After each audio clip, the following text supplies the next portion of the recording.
Welcome in the latest episode of 5 on the Floor on the 5 Reasons Sports Network. Make sure to check out 5reasonsports.com for all the South Florida free sports content that you can handle. We don't have a paywall. Also, make sure you download the Dash Radio app and then look for the Nothing But Net channel. It's a simple search, and you'll find us every day from 10 a.m. to 11 a.m. Eastern, 7 a.m. to 8 a.m. Pacific. We've also got a full-fledged YouTube channel. Close to 4,000 subscribers have found us over the past couple of months.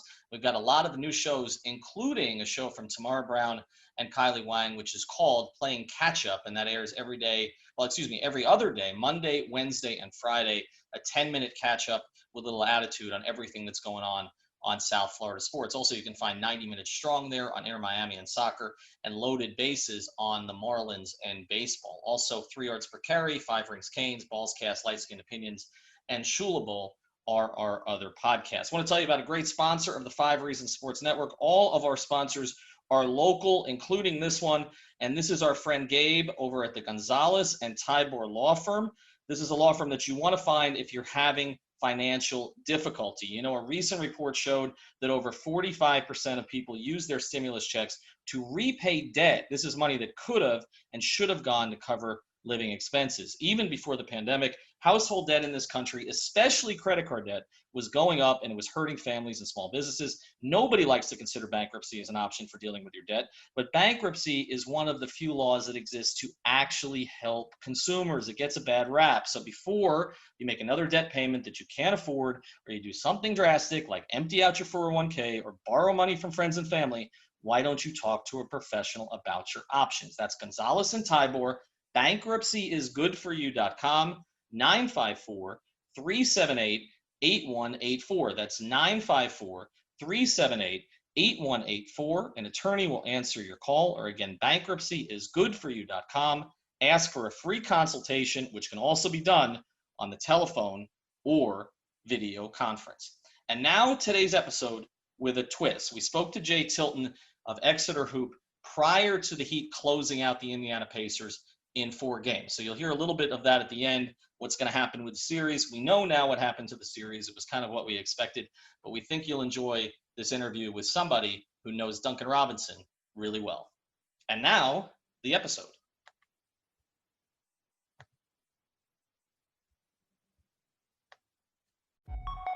Welcome to 5 on the Floor, a Miami Heat and NBA podcast from Ethan Skolnick with Alphonse Sidney, aka ALF954. Brought to you by the 5 Reasons Sports Network.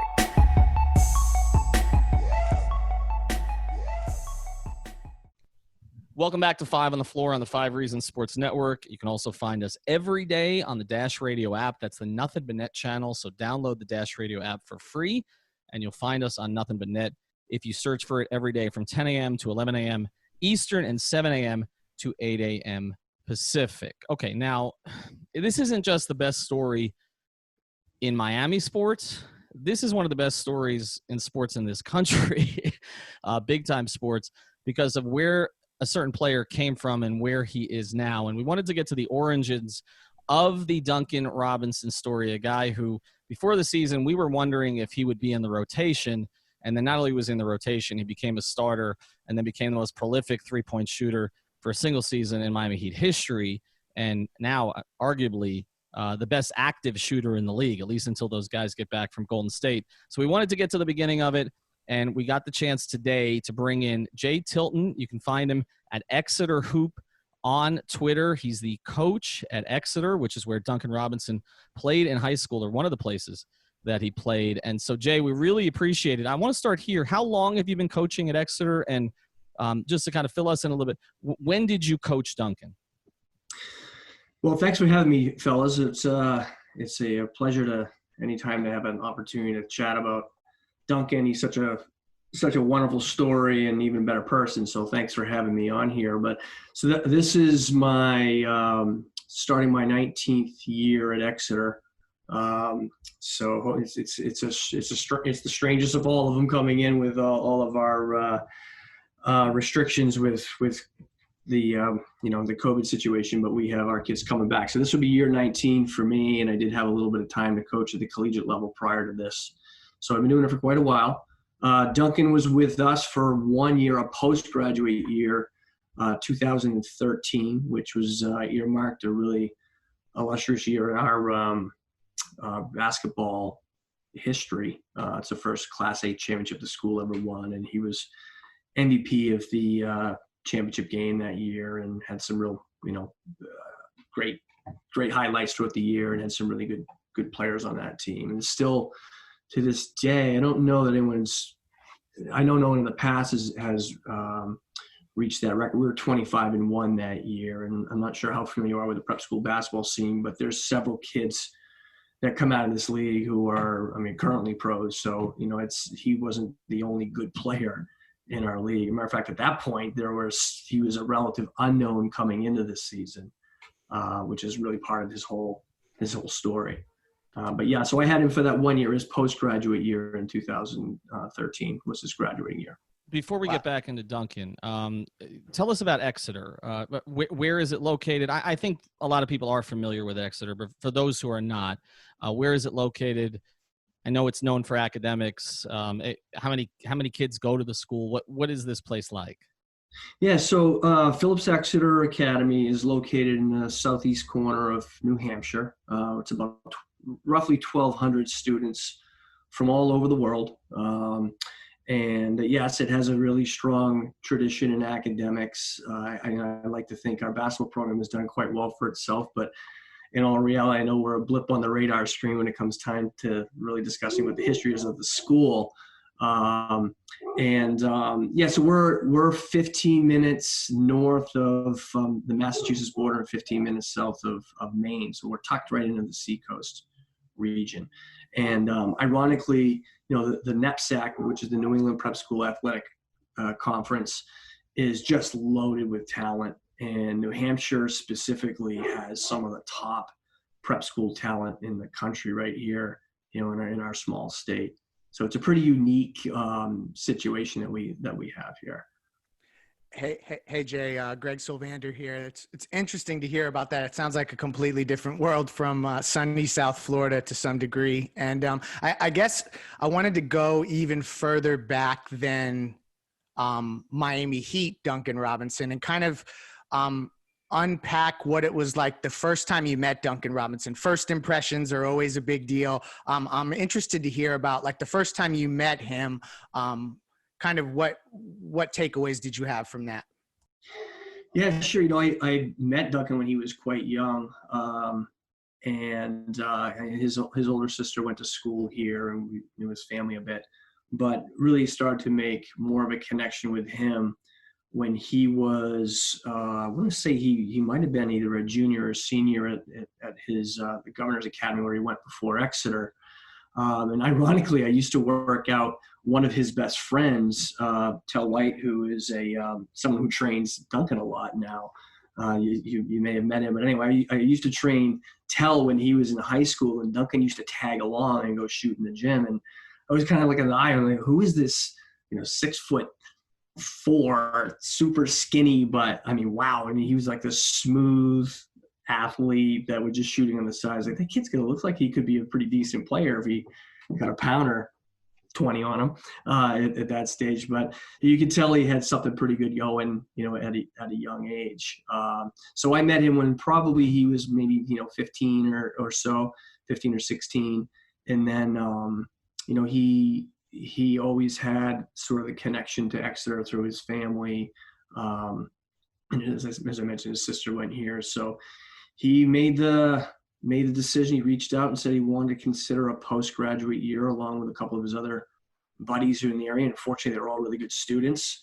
So we entertained the idea of kind of taking a small posse of them to come here. And as I mentioned, he lives about 15 minutes from here. Mm-hmm. So he was pretty familiar with the campus as well. So he comes there, and like you said, he was a skinny kid. We've seen some of the photos on social media of that transformation. How much of that transformation happened under you guys at Exeter, or was it later where some of that weight and height went on him? Because it was both. He got cut up, but he also got a lot taller real quick. Yeah, of course, we'd love to be able to take credit for doing that, but if that was, truly the case of making kids taller and 25 pounds heavier, You'd be doing it all the time, Well, right? I don't know about the taller part. I don't think you stretched him. But I'd be sitting on the beach someplace right now. I wouldn't be doing it anymore. But actually, to be totally honest with you, I think one of the neat things about and kind of an advantage of the recruiting piece for us at the academy here is we just have unbelievable facilities and trainers here. It's state of the art opportunity for kids to develop here. And I think a lot of postgraduates in particular who are really good students, we kind of specialize in that late bloomer. Maybe the kid who was injured or is just, thin and just needs more time to get bigger and stronger to play at that next level, regardless of where they may be headed. And Duncan was kind of no different than that. He was definitely, he still kind of has a bit of that boyish look to him now. But, when he was, you saw some of those photos of him when he was younger, he was way behind the curve physically. Just had game, but, he had big feet and just kind of just sort of had that moments of brilliance, but all the moments where he looked like he was wearing snowshoes when he was out there when he was quite young. And he just started to grow into that. But I think we got him at the right time. At his age, his body was really ready to start developing under the right guidance, and we had that for him here.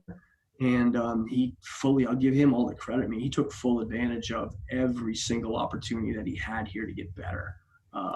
And so I think this was probably a bit of a springboard for that.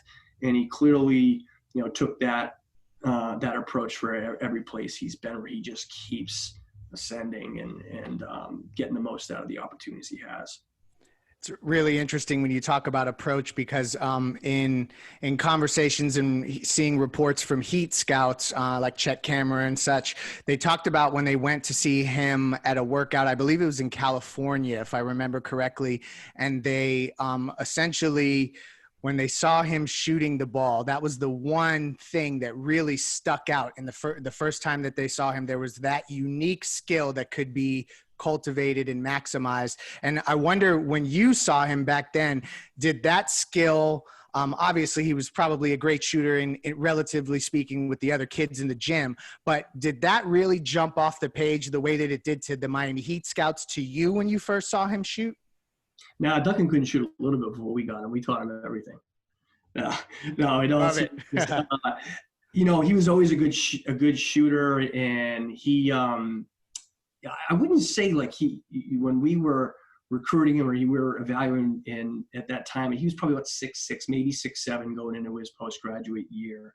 Like, he was a big, long wing who could shoot, but it wasn't like he's an elite shooter at that point. It was kind of like everything was sort of coming together for him. I was really impressed, with, his feel for the game at that age was, he's ahead of the curve in that area for sure. At 6'7", his ability to, is versatile. I thought he could really pass it. That's the thing that really I was amazed with. And he always moved well without the ball. He was, some people cut hard, but other people cut efficiently and intelligently. And that's kind of what he was like. He just had a good feel, and he'd get bumped off the cuts a lot because he was still skinny and not really, physically ready to handle it at that point. But you could see all the things that you couldn't teach were already there. So it's just like a matter of time. Like, when is this going to kick in for him? And once he gets stronger and his maturity, physical maturity catches up, you could tell he was going to be pretty good. And he was a really good fit for the way we like to play here. So it all sort of just kind of started to come together for him at that stage. So he has that terrific season for you, and then obviously he's going to go on to college. So how did it happen that he ended up at Williams? I'll speak to you I went to a D3 school. I didn't play ball. I can tell you, not that kind of ball anyway. But I went to Johns Hopkins, and so Williams was on our schedule. So, I lived with two basketball players. The center was 6'2", and the power forward was 6'1", and I had to hop over them in my suite to get back to my room because they'd be passed out before games, but that's a whole nother story. But basically, I remember going to Williams, actually, for a couple of games because I was covering the Johns Hopkins basketball team at the time. And it just doesn't seem to be like a place that and I know they've had a good program, but it doesn't seem to me like a place that a guy who ended up in the NBA, now starting in the NBA playoffs, would start. How did that happen?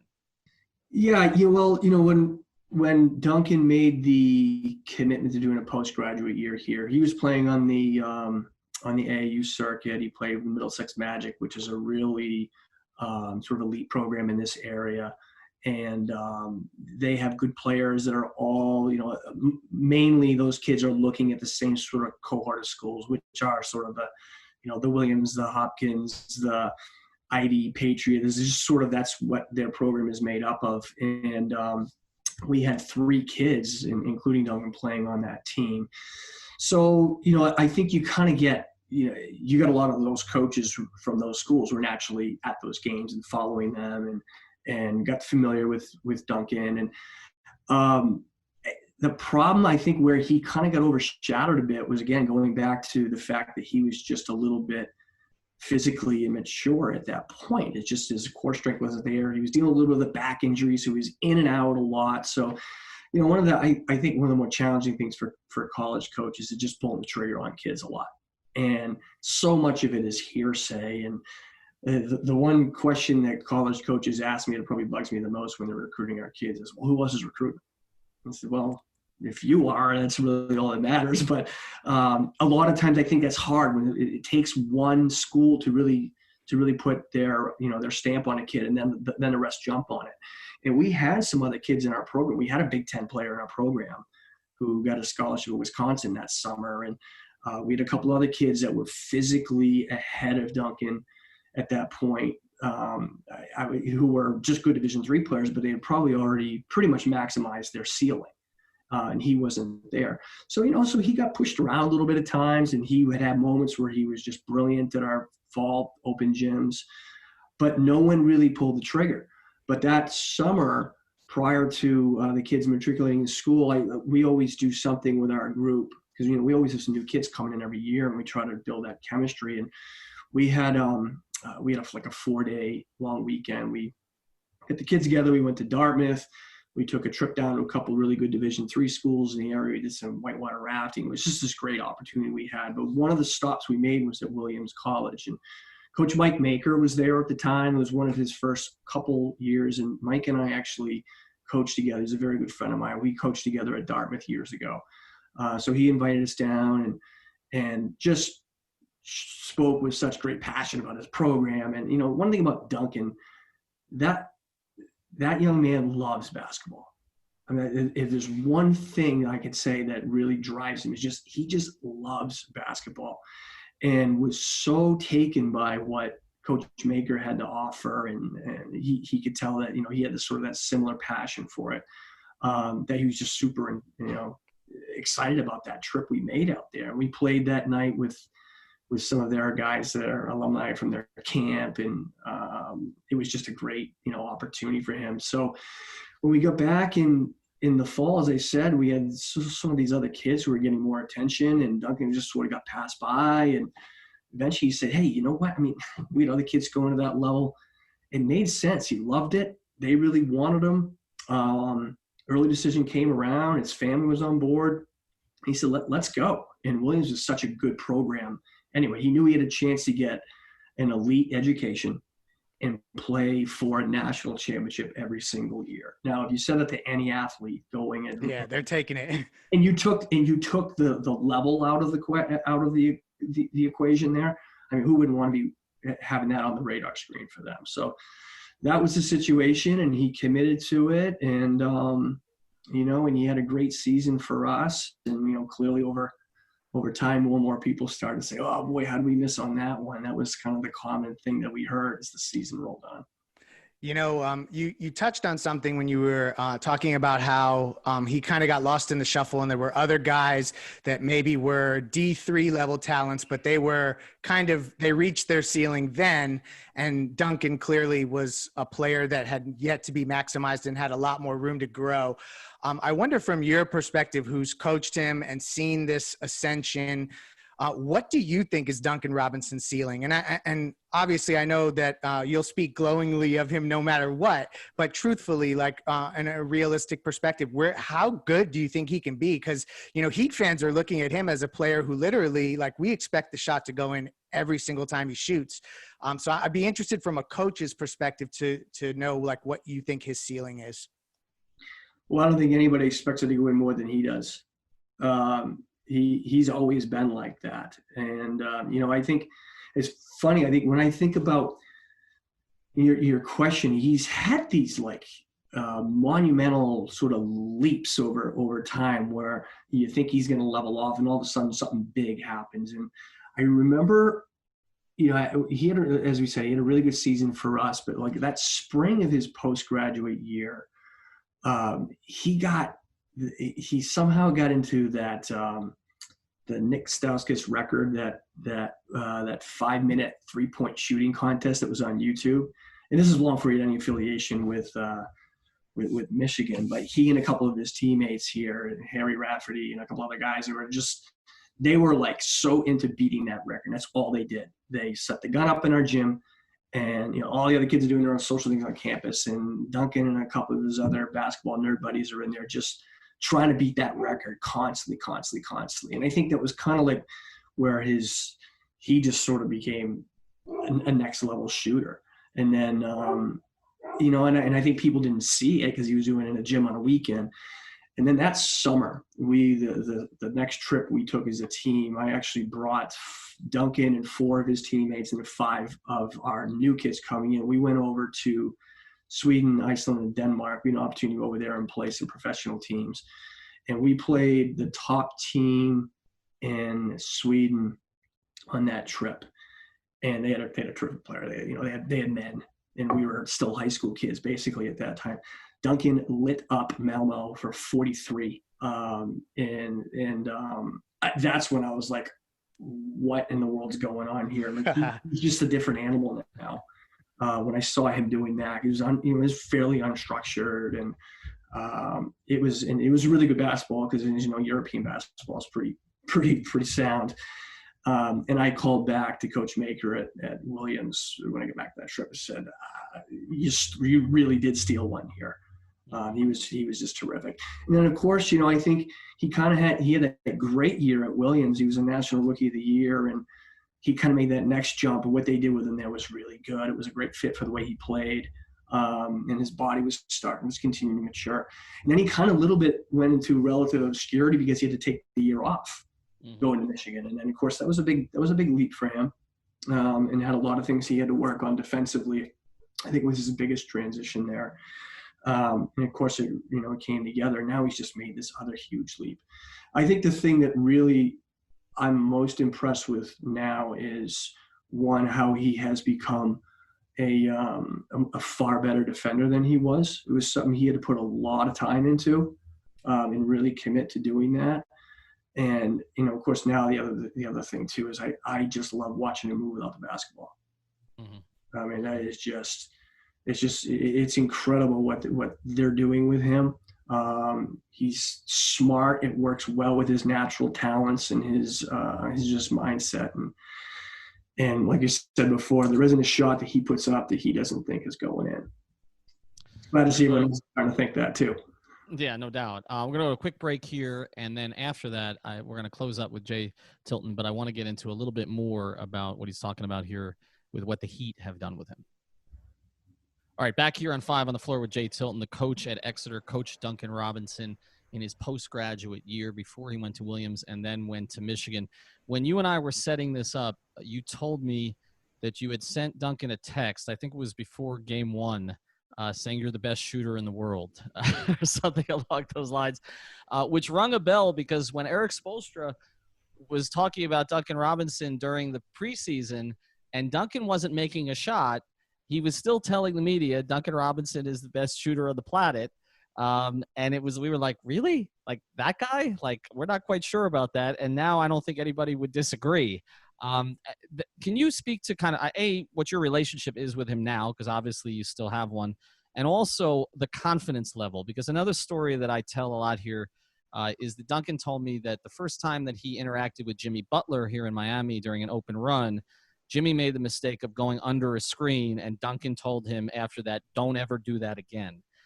Which if you're saying that back to Jimmy Butler, A, you've got balls, and B, you've probably earned Jimmy's respect, which is what has happened since. So I knew I'd throw a lot at you, but some of that stuff.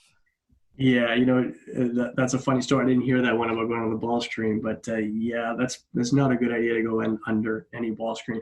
Well, in all truthfulness, now watching what they're doing with him, of course, everyone's chase as you have to with him, and they've done such an amazing job of creating space around the rim that you chase him, he slips, and he's getting layups, and I think it was yesterday's game, someone said he'd only taken 1 2-point attempt since August 5th or something like that.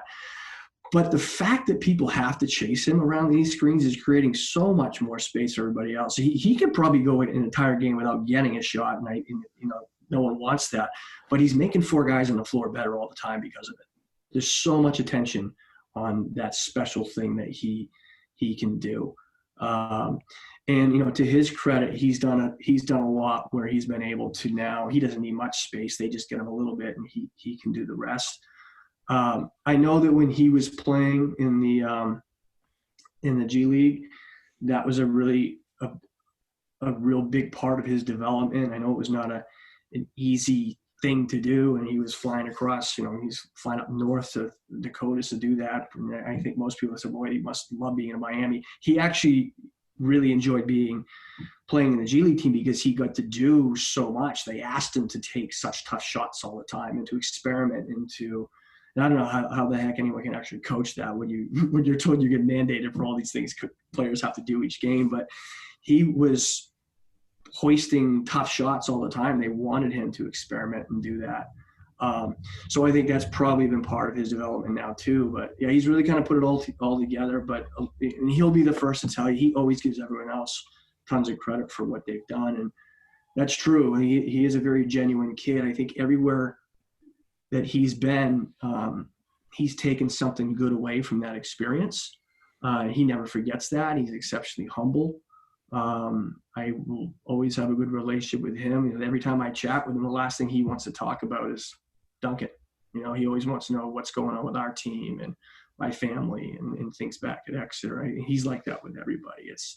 He's just genuine like that. But yeah, it's been a real lot of fun to watch these monumental sort of leaps in his game he's had over the time. I got 2 quick ones before Ethan closes with you. One is NBA fans in general, Heat fans specifically, love player comps. And there's been a lot of talk about, is Duncan Robinson like a Klay Thompson, or is he like, I guess I'd be interested, one, to hear, when you think about player comparisons, what player jumps off the page to you from Duncan Robinson's perspective? And 2, do you know if you are hiding any other best shooters in the world coming through the pipelines that you're currently coaching? Well, if I told you, they wouldn't be hidden anymore. It's like a fishing hole. You can't give that up.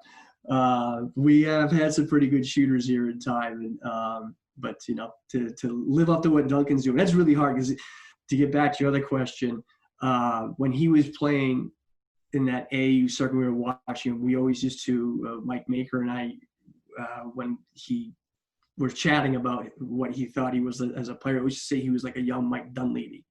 That's what we used to think he was when he was younger. And now, yeah, I don't know. He's pretty unique, what he's doing. He's pretty unique. So I think I'm going to take the run. I'm going to compare other people to him for now on and see if they can live up to that. But the hard part, and it's so unfair for any of the kids we have now that we're saying, well, he's kind of like Duncan was. He's like, stop. I don't want to put any sort of pressure on a kid to be like that. Because Duncan's always been himself. A lot of people always want to know, when did Duncan Robinson become Duncan Robinson? He's always been true to himself. And he's always been and remains I think aside from his passion for the game, he's a remarkably mentally tough kid. If you think about the stages that he's gone through, and having to constantly prove himself. And I don't think he's driven to prove himself. I just think he's had to prove himself in the eyes of others. But he just loves to play. He goes out. He meshes well with any person. He ingratiates himself to anybody, everyone he meets. He's just a good person. So, I'm not surprised he can give it to someone like Jimmy Butler. But I know he can. He can. I'm sure this is the kind of guy who I know he said this. He's learned a lot from the guys that he's played with, and he respects those guys tremendously. And he's having a time of his life right now. You mentioned the defense, and I think that we've seen him make strides on that end. I know that one of Erik Spoelstra's frustrations, and I remember Erik talking about this a lot during the season, was that, they were going to get some tape ready to send to the officials because they feel like Duncan gets officiated in a different way than just about anybody else. I'm wondering, as his former coach, do you sympathize with his current coach that maybe Duncan doesn't get the benefit of the doubt from the officials on that end? Because it does seem like he may be in the same position as another guy is in, but Duncan's going to get a whistle for that. Do you sympathize with it? And do you think it changes maybe for him? Because to me, that's the only thing keeping him from closing, games for the Heat all the time, is that because they want him on the floor to stretch it because they're the best offense in the league when he's on the court by all the metrics. But we've had some situations this year that we've seen that he's been targeted defensively in part because of the way the officials whistle him. Yeah, that's a tough question. I think, like everybody else in the NBA, you have to earn it. You have to earn it. He's earned everything he's had so far. He'll earn that too. He will. It may be the steepest part of the curve he has to climb, but he's climbed a ton of it already. But he'll eventually earn that, and I think sort of those reputations do follow a bit. But the only way to shed that is to actually, get the stops that you need at the important times, just like he has with the other parts of his game. And I think he's done a remarkable job in that area, and it's growing. And there are times now that I know he's in the game during situations where in the past he may not have been. And it's not just because he can shoot, because clearly at that level you have to do more. You can't just be a one-trick pony. And his game's grown a lot. So yeah, I'm sure he's probably fighting a little bit of that reputation, but he's better than that, and I think he's going to continue to be better. Two final things. Have you gotten a chance to see him in person with the Heat yet? And then I saved this for last. You've given us some throughout, but I need your best Duncan Robinson story that will symbolize his personality. But let's start with this. Have you gotten a chance to go to any Heat games since he's been with Miami? Not in Miami. I saw him in Boston. Duncan got me a nosebleed seat for that one. No, actually, he got me a nice one right down on the floor with a couple of our former coaches. So I was really appreciated that. So I was had a chance to see him there. I saw him last year when he was inactive just before the game. But again, I just wanted to see him. It was great to see him. Probably the most fun I've had seeing him play outside of an Exeter uniform is when he played in the Division III Final Four down in Virginia, and he just had a heck of a weekend. They lost in the finals, but he was just spectacular in both games. That was a lot of fun to see him play there as well. Funny Duncan stories. Now he's probably improving this now, but he used to have a real hard time with geography. When he signed on to go to Williams, we had to draw maps for him of how he was going to get there. And it's like, Duncan, I know it's 3 hours away from here, but it's in New England. It's not that far away. So the fact that he's been in, Williamstown, Mass, and then he was in, Ann Arbor, and then he's off to the Dakotas and Miami. I think he's probably improved his geography a bit. But yeah, he's always, he's a guy with always has a big smile. Again, always wants to know how other people are doing. And, his 1 year he had here, he's made some lifelong friends from that group. I know it's still kind of part of his posse here. And it's not just because he's a good basketball player. It's because they got along really well. And he was always a big part of the great chemistry that we had here. So I'm appreciative of the opportunity if I had to coach him, and more appreciative of the friendship that we have now. Jay Tilton, you can follow him at Exeter Hoop. Jay, just for appearing on 5 on the Floor, we're going to get you what is sort of our Duncan Robinson shirt. We don't have an official Duncan shirt yet, but we do have a We Got Shooters shirt. So make sure that you DM me a size and an address, and I'll get that to you. Jay, really appreciate you taking the time. Thanks, fellas. I appreciate it. And let's see the Heat close this baby out. Thanks, Jay. I think by the time this airs, I think they probably already will have. So we're feeling pretty good about that. We'll see what happens against Milwaukee. Thanks, Coach. All right, take care, guys. All right, we'll be back with the second part of our episode, but first, a word from another of our great local sponsors. I want to introduce you to another of the great new sponsors of the 5 Reasons Sports Network, and it is a sponsor that would be important in any time if you want to have a beautiful workspace, but it's especially important now when you need a safe one as well, and that's safecubbies.com, which offers modular office solutions designed to elevate your open office into a modern and safe environment at any budget. You can personalize your workspace with options like whiteboards, magnetic panels, acrylic sheets, and graphic branding. Most of the surfaces are non-porous for easy cleaning and can be removed or replaced within minutes. Now, this is for workplaces. They've got a bunch of different options on their professional series, but also they've got private room solutions, dividers and sneeze guards, and they have a classroom series as well. So if you're involved with a school, this is definitely something your school should check out, of course, if we have school in the fall. And that's the point here. We are entering a new normal period with COVID-19. Safecubbies.com, which is locally owned, is the place that you want to go. The phone number is 754-216-1071. Again, that's 754-216-1071 or safecubbies.com. All right, thanks again to Safe Cubbies. One of the things we're going to start doing a little bit more here on 5 on the Floor is giving you the sound directly from the players and the coach of the Miami Heat. So we've got sound from 3 of them. This came after the Game 4 win against Indiana. This is them in their own words. Of course, the questions are being asked by mostly South Florida media. First question, Ira Winderman. Jimmy, can you please take us through the process of when the shoulder became problematic, whether you knew you're going to be able to play or not? How come you had to leave in the first half and the decision to return in the second half? Thank you. My shoulder was hurting a little bit after last game. It was hurting before the game, but as I was warming up, I was like, maybe it'll loosen up and maybe I'll be able to play at 100% or whatever it was. Wasn't the case, went to the back, did a little bit of work, and then we decided, you know what, we're going to go out there and we're going to just lock in on defense. I think I did that, played hard, and affected the game besides scoring and on offensive end. And then you told us all season how it's not just about you, it's about everyone. What's it like to see K. Nunn finally get his chance, come in, drain a 3, and help the team sort of push through it while you were out? That's everybody on the roster, man. We're happy for him because you never knew when his name was going to be called. But the pro that he is, the way he's been paying attention to the game plan, the way he's still been working on his game, he was ready. And that's all that you can ask of our young guys. I think he did a great job of coming in and doing exactly what he's been doing all year long. We're happy for him. And you never know what that did for him in Coach's mind. Anthony Chang. Hey, Jimmy, playing through the pain in the second half, how much did the shoulder limit you? And is it an issue that you hope, with these next 4 or 5 days off, maybe before the second round, that time off could help, help it heal a little bit before things? I'll be okay. Figure this thing out, do more and more treatment on it every day. Armando Rivas is my guy. He always takes great care of me, the whole Heat training staff.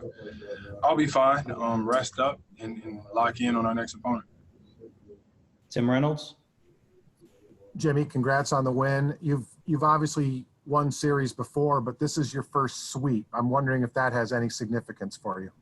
Nah, it's just another way to advance. As long as we get to 4, I don't care if it was Game 7. As long as we advance and go into the next round, I'm happy. But I'm happy I got to get my first sweep with this group of guys. I think that's special. I think this group works incredibly hard together through thick and thin. So it's a real pleasure to be able to compete with these guys. And what's it mean to you, too, that, it's kind of been the way you guys have been all year. it hasn't just been Jimmy every game, hasn't just been Bam every game. It's been somebody different almost every quarter for you guys. Forget every game. How neat just has that been to be part of that? It's fun. We love when other guys are successful. We hype them up. We tell them to keep attacking. If you're getting stops, keep getting stops. That's the way basketball should be played. You should have fun. You should enjoy the game. And you can see that in how we play. We share the ball. We're excited as I don't know what when somebody hits a three or DJ gets a big dunk or somebody takes a charge. It's so fun to play that way, and I'm happy that we continue to play that way. Nick Friedel. Jimmy, obviously that other series still has to play out, but if it does happen to be the Bucks, what is the biggest key in slowing down Giannis from your experience with him throughout his career, but especially in this season? We don't know who it's going to be, so I can't answer that question. That series isn't over yet. I'm not counting anybody out, so come back in however many days, and then I might be able to tell you the answer to that question. Cooper Moorhead. Jimmy, as one of the vets on the team, what's going to be your message over the next few days to the younger guys as far as how much more difficult it gets from here on out? They know. Everybody's always asking, what do you tell these young guys and how do you get these young guys prepared? They know. You come into it, you playing basketball the exact same way. You just may be guarding a different style of player. We may be, closing out differently or a different coverage on a screen. But they study the film. They pay attention. They're coachable. We just tell them, go out there and have fun. Keep playing basketball that we have been playing all year long, Miami Heat way, and we'll be fine. Brendan Tobin. Yeah, Jimmy, Bam was just saying that he thinks you guys have another gear that you can hit. You guys just had a perfect series, but do you still feel like the team play can get a lot better as the games get harder? Without a doubt. We're confident. I don't want us to ever get comfortable. I want us to keep getting better every single day, every single possession. And I think we're capable of doing that. But the biggest thing is everybody cares. Everybody wants to be great. Everybody wants everybody else to succeed, including themselves. And we just got a hell of a coaching staff that has us prepared for anything in all moments of the game. So when you put all that together, yeah, we don't got no choice but to get better. Clay Ferraro.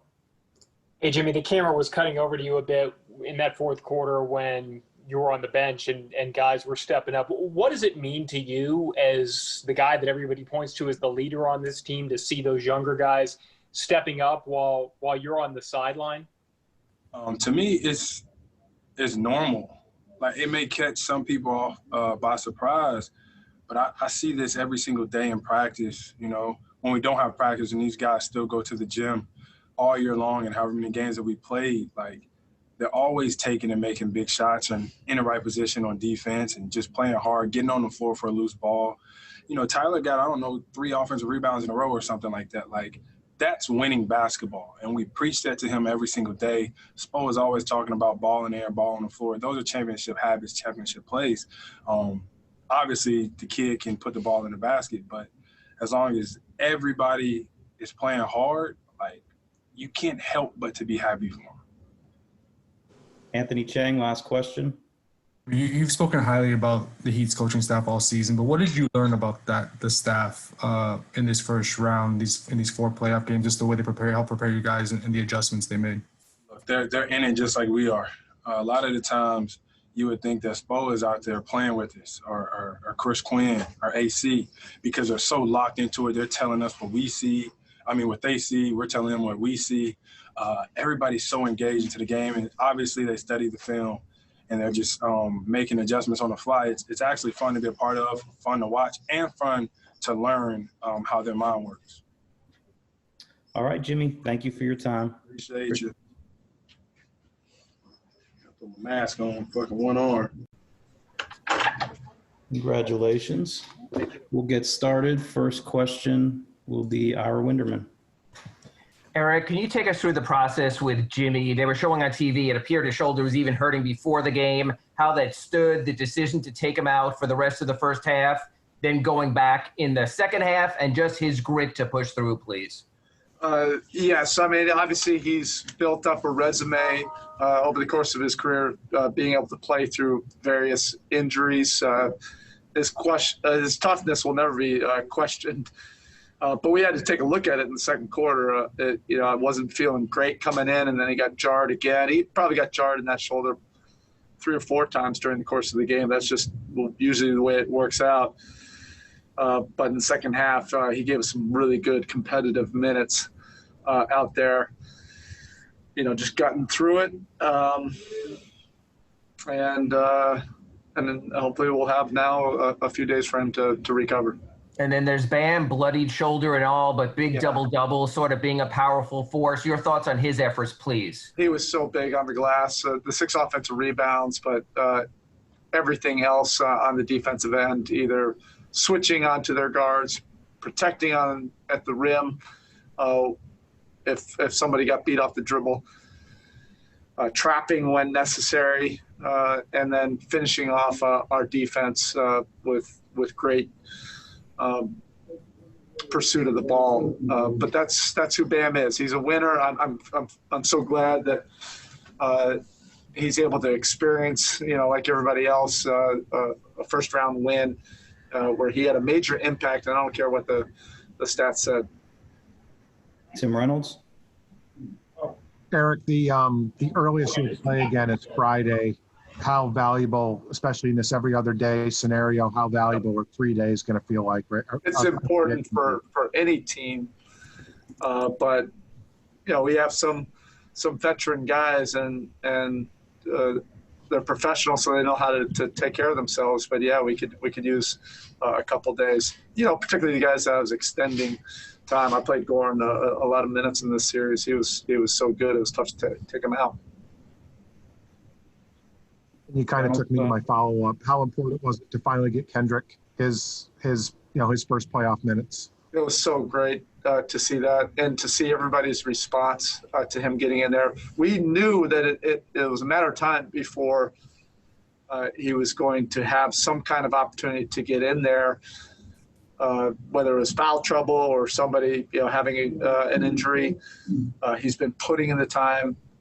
These are unfortunate situations. Sometimes things aren't fair, but he kept himself ready, and you can see how he really helps our basketball team. He's a two-way player. He can defend the ball, and he's an offensive guy that you need in the playoffs. You need threats, guys that can make some shots, and he can do that. Mateo Mayorga.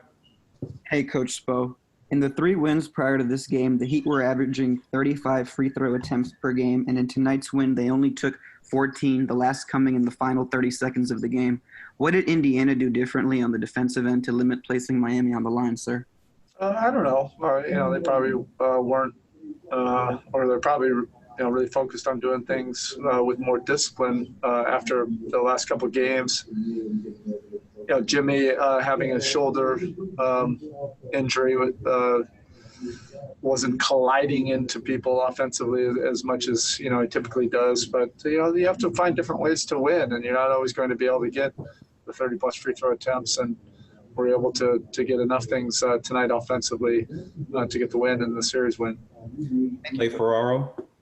Spo, you talk about making winning plays, and you see Tyler Hero come up with the offensive rebounds at the end. We talk so much about his offense, but what does it mean to see him go out there in this moment as a rookie and do what he did tonight? We need him.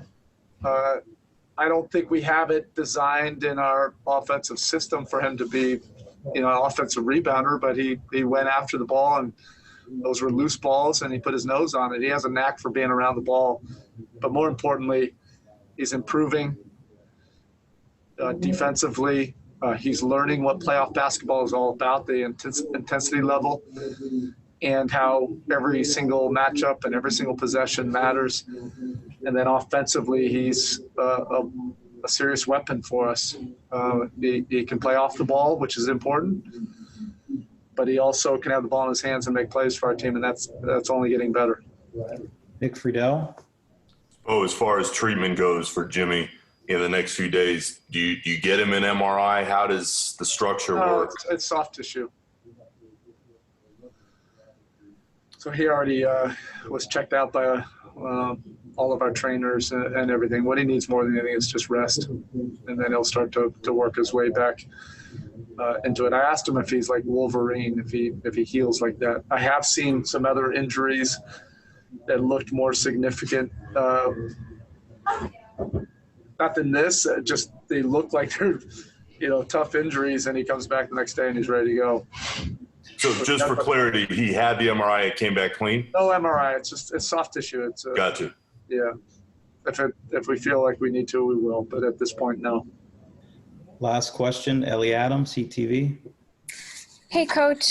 This team has managed to break some kind of record every single game of this series. What does that say about the team and just how they're playing together? I'm not sure, Ellie. I didn't even know we broke some records. I think just the most important thing was we got the win tonight and we're able to close the series. The veteran guys and our staff have really tried to impress upon our young players that it is extremely hard to win in the playoffs and even harder to close a series.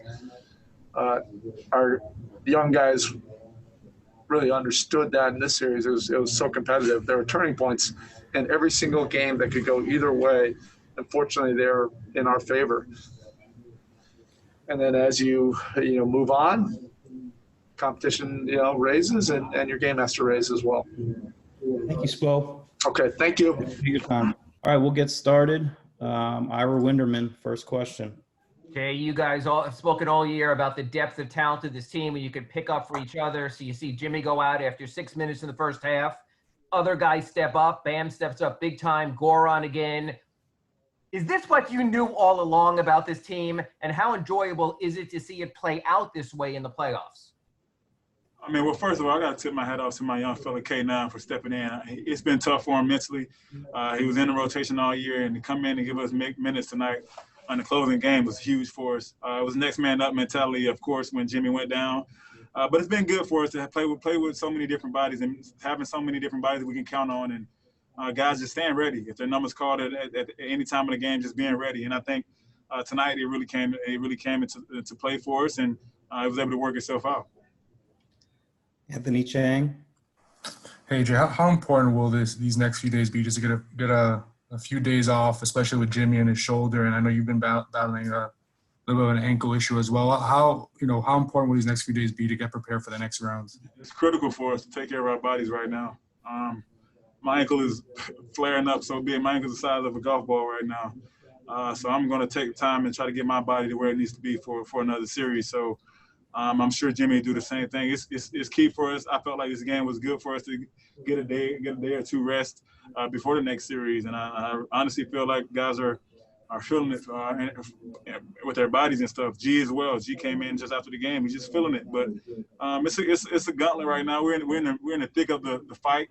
And I feel like this time of the year is you see the finish line and you just trying to do whatever it takes to get to the finish line and hold the trophy up. So we're going to take care of our bodies and do what we have to do. And you never know how young guys are going to respond in the playoffs. But you mentioned Kendrick. I mean, there's Bam, there's Duncan, there's Tyler. What did you learn about this team's young core in this first round? Well, they just attacked the moment. I think they put so much work into the game plan and knowing the game plan. They felt like once they get in the game, it's just playing basketball. You're not thinking too much. I just like how we just attacked the moment our young players. Just when their number was called. Not shying away from the moment, attacking it, and being themselves. I feel like a lot of guys get to this stage and may shy away from it, but our young core really attacked the moment, and it paid off big time this series. Andres Lopez. Thank you. Jay, at the very beginning of the game, you had a couple of very big plays. You started off making buckets, getting stops on defense, specifically you. What was your mentality going into this game, knowing that you guys could potentially close out the series with a sweep? I just wanted to impose our will early. I just wanted these guys, our opposing team, to feel us. I wanted Indiana to feel us from the jump, and I wanted our guys to see what type of level we had to play at to win this game. And I feel like I just wanted to set a tone. I wanted to set a positive tone. Obviously, I was able to make some shots and get some stops, but I just wanted to set a tone, and hopefully our guys and our team follow. So that was my mindset coming into it, and I just like the way we had a good first half and was able to close the game in the second half.